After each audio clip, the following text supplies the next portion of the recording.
आइए सुनते हैं पुत्रदा एकादशी व्रत की कथा जो पौष मास के शुक्ल पक्ष में आती है।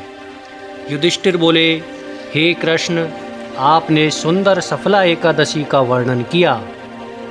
अब कृपा करके पौष शुक्ल मास एकादशी का वर्णन करिए।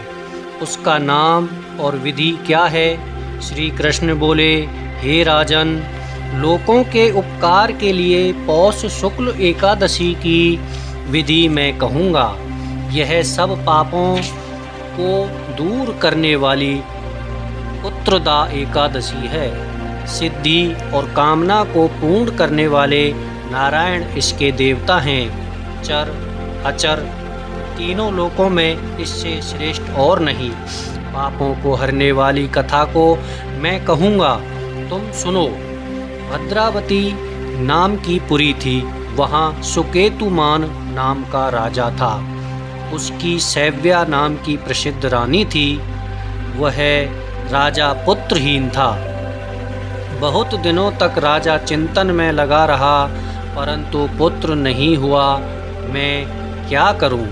कहाँ जाऊं? संतान की प्राप्ति कैसे होवे? सुकेतुमान को राज्य और पुर में कहीं भी सुख नहीं मिलता था।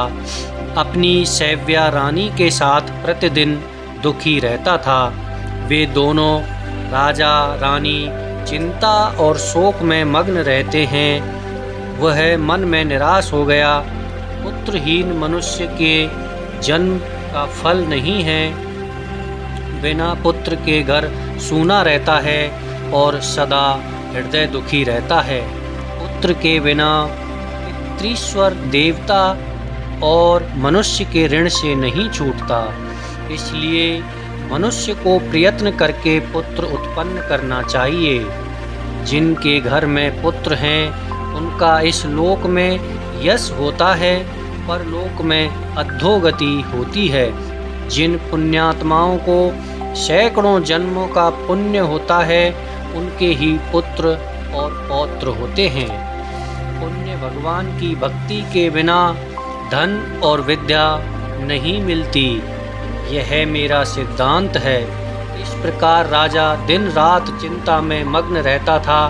फिर सुकेतुमान ने आत्महत्या का विचार किया, परंतु उसने परलोक में दुर्गति समझकर वह विचार छोड़ दिया। संतान के अभाव से अपने शरीर को दुर्बल देखकर, अपनी बुद्धि से अपना हित सोचकर घोड़े पर बैठकर राजा घोर वन में चला गया। पुरोहित आदि किसी को यह मालूम नहीं हुआ। वन में इधर उधर भ्रमण करता हुआ चिंता करने लगा कि मैंने ऐसा कौन सा बुरा काम किया जिससे ऐसा दुख मिला। मैंने यज्ञ और पूजा से देवताओं को संतुष्ट किया। मिष्टान भोजन तथा दक्षिणा देकर ब्राह्मणों को संतुष्ट किया। समयानुसार प्रजा का पुत्र की तरह पालन किया। यह सब करने पर भी मुझको ऐसा कठिन दुख क्यों मिला? इस प्रकार चिंता करता हुआ आगे वन में चला गया।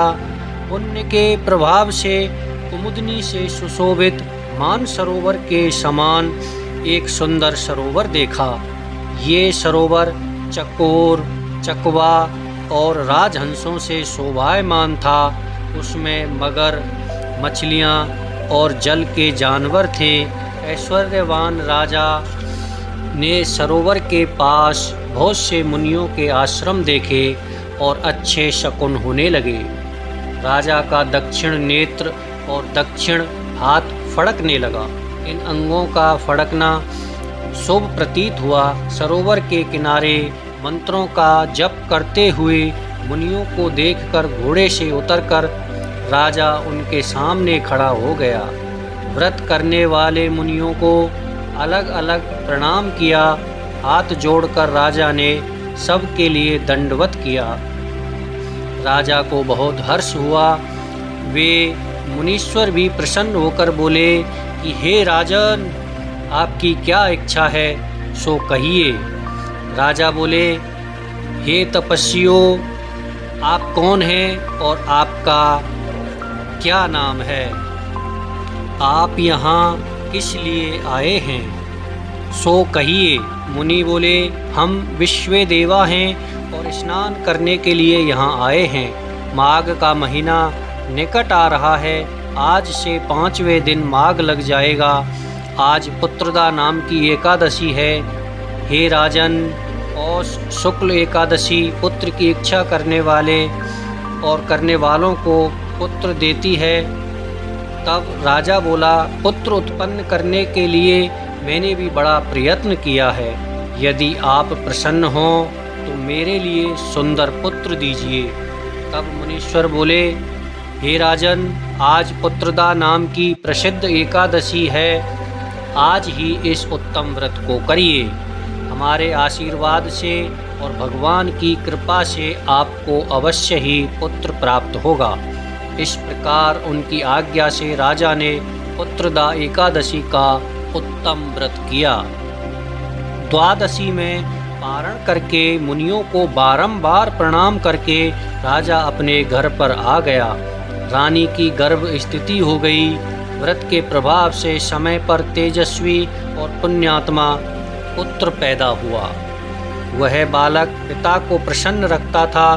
फिर वह गद्दी पर बैठकर प्रजा का पालन करने लगा।